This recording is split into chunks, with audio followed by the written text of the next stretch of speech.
Hi friends, ನಮಸ್ಕಾರ. ಮತ್ತೊಮ್ಮೆ ತಮಗೆಲ್ಲ ಪೂಯಾಸ್ ಕಿಚನ್ಗೆ ಸ್ವಾಗತ. ಇವತ್ತು ನಾವು ಒಂದು ದಿಢೀರ್ ಸಾಂಬಾರು ಮತ್ತು ಇನ್ಸ್ಟೆಂಟಾಗಿ ಮಾಡುವಂಥ ತುಂಬಾ ರುಚಿಯಾಗಿರುವಂಥ ಹುಳಿ ಸೊಪ್ಪನ್ನ ಹೀರೆಕಾಯಿ ಬಳಸಿ ಹೇಗೆ ಮಾಡೋದು ಅಂತ ನೋಡೋಣ.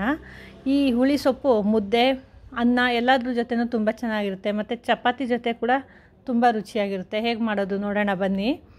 ಇದಕ್ಕೆ ನಾನು ಒಂದು ಕುಕ್ಕರ್ಗೆ ಮೊದಲಿಗೆ ಒಂದು ಮೀಡಿಯಮ್ ಸೈಜ್ ಹೀರೆಕಾಯಿ ತೊಗೊಂಡಿದ್ದೀನಿ. ಈ ರೀತಿ ದಪ್ಪದಾಗ ಕಟ್ ಮಾಡಿ ತೊಗೊಂಡಿದ್ದೀನಿ. ಒಂದು 7-8 ಹಸಿಮೆಣಸಿನ್ಕಾಯಿ ತೊಗೊಂಡಿದ್ದೀನಿ. ಅರ್ಧ ಚಮಚದಷ್ಟು ಮೆಂತ್ಯ ಕಾಳು, ಅರ್ಧ ಚಮಚದಷ್ಟು ಮೆಣಸು, 1.5 ಚಮಚದಷ್ಟು ಜೀರಿಗೆ ಹಾಕ್ಕೊಂಡಿದ್ದೀನಿ, ಮತ್ತು ಅರ್ಧ ಚಮಚದಷ್ಟು ಅರಿಶಿನ ಹಾಕ್ಕೊಂಡಿದ್ದೀನಿ, ಮತ್ತು ಸ್ವಲ್ಪ ಹುಣಸೆಹಣ್ಣು ಹಾಕ್ಕೊಂಡಿದ್ದೀನಿ, ಮತ್ತು 1 ಕಪ್ಪಷ್ಟು ತೆಂಗಿನ ತುರಿ ಹಾಕ್ಕೊಂಡಿದ್ದೀನಿ. ಇದಕ್ಕೆ 1 ಕಪ್ಪಷ್ಟು ನೀರು ಹಾಕ್ಕೊಂಡು ಕೂಗಿಸ್ಕೊಳ್ಳೋಣ. ಇದು ವಿಷಲ್ ಕೂಗೋಕ್ಕೆ ಎಷ್ಟು ಬೇಕೋ ಅಷ್ಟು ಮಾತ್ರ ನೀರು ಹಾಕ್ಕೊಂಡ್ರೆ ಸಾಕು ಇದಕ್ಕೆ. ಈಗ ನೋಡಿ, ಇದಕ್ಕೆ ಲಿಡ್ ಕ್ಲೋಸ್ ಮಾಡಿಕೊಂಡು ವಿಷಲ್ ಹಾಕ್ಕೊಳ್ಳೋಣ. ಇದು 1 ವಿಷಲ್ ಕೂಗಿದ್ರೆ ಸಾಕು, ಯಾಕಂದರೆ ಹೀರೆಕಾಯಿ ಸಾಫ್ಟ್ ಆಗಿರೋದ್ರಿಂದ ಬೇಗ ಬೆಂದೋಗ್ಬಿಡುತ್ತೆ. ನೋಡಿ, ಈಗ 1 ವಿಷಲ್ ಆಗಿದೆ. ಈಗ ಇದನ್ನು ತಣ್ಣಗಾದ್ಮೇಲೆ, ಈಗ ನೋಡಿ ಈಗ ತಣ್ಣಗಾಗಿದೆ. ಈಗ ಇದನ್ನು ತೆಗೆದು ನೋಡೋಣ. ನೋಡಿ, ಈಗ ಚೆನ್ನಾಗಿದು ಬೆಂದಿದೆ. ಈಗ ಇದನ್ನು ಒಂದು ಪಾತ್ರೆಗೆ ಸೋಸ್ಕೊಳ್ಳೋಣ. ಇದನ್ನ ಸ್ಟೈನರ್ಗೆ ಸೋಸ್ಕೊಳ್ಳೋಣ. ಇದನ್ನ ನೀರೆಲ್ಲ ಎಕ್ಸ್ಟ್ರಾ ಇರೋ ನೀರನ್ನೆಲ್ಲ ತಕ್ಕೊಳ್ಳೋಣ. ಹೀಗೆ ಎಲ್ಲ ಸಾಮಗ್ರಿಗಳನ್ನ ಒಟ್ಟಿಗೆ ಹಾಕಿ ಬೇಯಿಸ್ಕೊಂಡು ರುಬ್ಕೊಳ್ಳೋದ್ರಿಂದ ಇದನ್ನು ಹುಳಿ ಸೊಪ್ಪು ಅಂತ ಹೇಳ್ತೀವಿ. ಹೀಗೆ ನೋಡಿ ಇದನ್ನೆಲ್ಲ ಸೋಸ್ಕೊಂಡಿದ್ದೀನಿ. ಇದು ಸ್ವಲ್ಪ ತಣ್ಣಗಾದ್ಮೇಲೆ ಒಂದು ಮಿಕ್ಸಿ ಜಾರ್ಗೆ ಹಾಕ್ಕೊಳ್ಳೋಣ. ಈಗ ನೋಡಿ ತಣ್ಣಗಾಗಿದೆ. ಒಂದು ಮಿಕ್ಸಿ ಜಾರ್ಗೆ ಹಾಕ್ಕೊಂಡು ಇದನ್ನು ರುಬ್ಕೋಬೇಕು. ತುಂಬ ನುಣ್ಣಗೆ ರುಬ್ಬೋದೇನು ಬೇಡ, ಸ್ವಲ್ಪ ತರ್ತರಿಯಾಗಿ ರುಬ್ಕೊಂಡ್ರೆ ಸಾಕು. ಈಗ ನೋಡಿ, ಇದು ತರ್ತರಿಯಾಗಿ ರುಬ್ಬಿಟ್ಕೊಂಡಿದ್ದೀನಿ. ಈಗ ಈ ರುಬ್ಬಿಟ್ಕೊಂಡಿರೋ ಮಸಾಲೆನ ಆ ಮೊದಲನೇ ಬಳಸಿದ್ವಲ್ಲ ಅದೇ ಕುಕ್ಕರ್ಗೆ ಹಾಕ್ಕೊಳ್ಳೋಣ.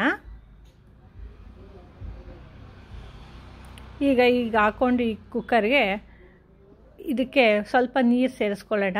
ಚಪಾತಿಗೆ ಬಳಸೋದಾದರೆ ಈಗ ನೀರು ಸೇರಿಸೋದು ಬೇಕಿಲ್ಲ. ಈಗ ರುಬ್ಕೊಂಡಿದ್ದೀವಲ್ಲ, ಹಾಗೆ ಒಗ್ಗರಣೆ ಹಾಕ್ಕೊಂಡು ಚಪಾತಿಗೆ ಬಳಸ್ಕೋಬೋದು. ಮುದ್ದೆಗೆ ಮತ್ತು ಅನ್ನಕ್ಕಾದರೆ ಈ ರೀತಿ ನೀರು ಸೇರಿಸ್ಕೊಂಡು ಬಳಸ್ಕೋಬೇಕು. ತುಂಬ ಗಟ್ಟಿ ಇದ್ದರೆ ಮುದ್ದೆಗೆ ಮತ್ತು ಅನ್ನಕ್ಕೆ ತುಂಬ ಗಟ್ಟಿಯಾಗಿ ಹೋಗುತ್ತೆ. ಹಾಗಾಗಿ ಹೀಗೆ ಒಂಚೂರು ನೀರು ಸೇರಿಸ್ಕೊಂಡು ಸ್ವಲ್ಪ ತೆಳ್ಳಗೆ ಮಾಡ್ಕೊಂಡಿದ್ದೀನಿ. ನಮ್ಗೆ ಎಷ್ಟು ಬೇಕೋ ಅಷ್ಟು ನೀರು ಹಾಕ್ಕೊಂಡು ಕನ್ಸಿಸ್ಟೆನ್ಸಿ ಅಡ್ಜಸ್ಟ್ ಮಾಡ್ಕೋಬೋದು. ಈಗ ಇದಕ್ಕೆ ರುಚಿಗೆ ತಕ್ಕಷ್ಟು ಉಪ್ಪು ಹಾಕ್ಕೊಂಡಿದ್ದೀನಿ. ಈಗ ಇದನ್ನು ಚೆನ್ನಾಗಿ ಕುದಿಸ್ಕೊಳ್ಳೋಣ. ನೋಡಿ, ಈಗ ಇದು ಚೆನ್ನಾಗಿ ಕುದೀತಾ ಇದೆ.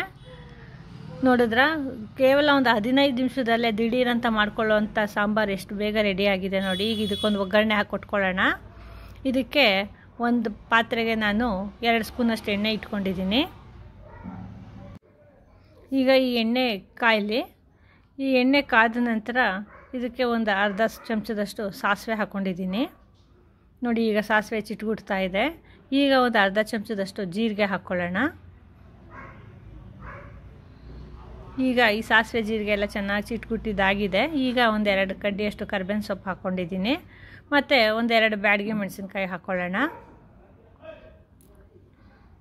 ಈಗ ಇದು ಸ್ವಲ್ಪ ಚೆನ್ನಾಗಿ ಎಣ್ಣೆಯಲ್ಲಿ ಫ್ರೈ ಮಾಡಿದ್ಮೇಲೆ ಈ ಒಗ್ಗರಣೆನ ಈಗಾಗಲೇ ಮಾಡಿಟ್ಕೊಂಡಿರೋ ಸಾಂಬಾರಿಗೆ ಹಾಕ್ಕೊಳ್ಳೋಣ. ನೋಡಿ, ಇದಾಗಿದೆ ಇವಾಗ. ಈಗ ಇದನ್ನ ಈ ಸಾಂಬಾರಿಗೆ ಹಾಕ್ಕೊಳ್ಳೋಣ. ನೋಡಿದ್ರೆ ಎಷ್ಟು ಚೆನ್ನಾಗಿ ಕಾಣ್ತಾ ಇದೆ. ಈಗ ಬಿಸಿ ಬಿಸಿಯಾದ ಹೀರೆಕಾಯಿ ಹುಳಿ ಸೊಪ್ಪು ತಿನ್ನೋದಕ್ಕೆ ಸಿದ್ಧವಾಗಿದೆ. ಮುದ್ದೆ ಮತ್ತು ಅನ್ನದ ಜೊತೆಗೆ ತಿಂದು ಚೆನ್ನಾಗಿ ಸವಿಯಿರಿ. ಮತ್ತು ಹೇಗಿತ್ತು ಅಂತ ಒಂದು ಫೀಡ್ಬ್ಯಾಕ್ ಕೊಡಿ.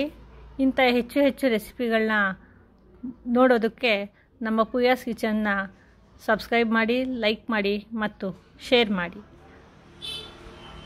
ಪೂಯಾಸ್ ಕಿಚನ್ ವೀಕ್ಷಿಸೋದಕ್ಕೆ ತಮಗೆಲ್ಲ ಧನ್ಯವಾದಗಳು.